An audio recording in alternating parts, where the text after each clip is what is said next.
Bueno, yo creo que el equipo sigue creciendo. La verdad que nos encontramos con dos victorias que nos hacen bien, pero bueno, sabemos que la competencia sigue y que tenemos que sumar el domingo.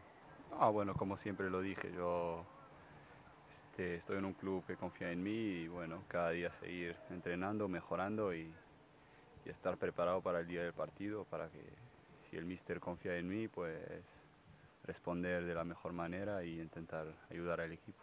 No, aquí nadie vino al club con una certidumbre de jugar o de no.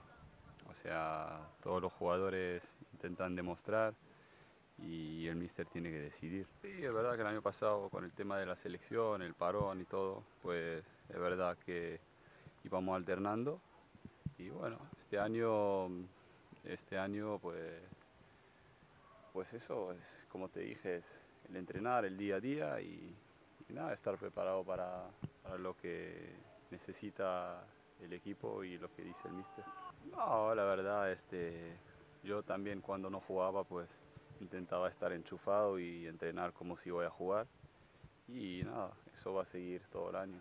Sí, está claro, es un partido que, que nos sirvió y bueno, trataremos de ir ahí y jugar el partido intentando evitar los errores que pudimos cometer el día de Copa. Sí, bueno, es verdad que una victoria que no viene bien y para la gente nuestra y todo el club, pero bueno, sabemos que lo importante es hoy. Sí, sí, yo creo que el equipo es lo que está pensando. El equipo ya se olvidó de lo que pasó y está pensando en hoy, en ir ahí a sumar y para seguir en la línea y el objetivo nuestro que es estar en primera división el próximo año.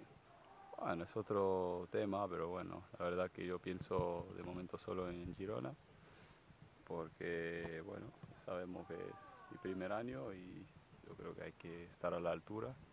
Y bueno, la selección es algo que te puede ir bien como mal y, o sea, mi fijo es el Girona ahora mismo.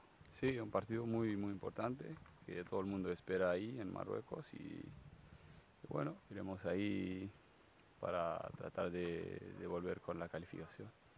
Sí, es verdad, a ver, es verdad que estoy muy contento, pero también siento que pasó y que ahora vienen etapas donde hay que estar a la altura y esa será nuestra realidad.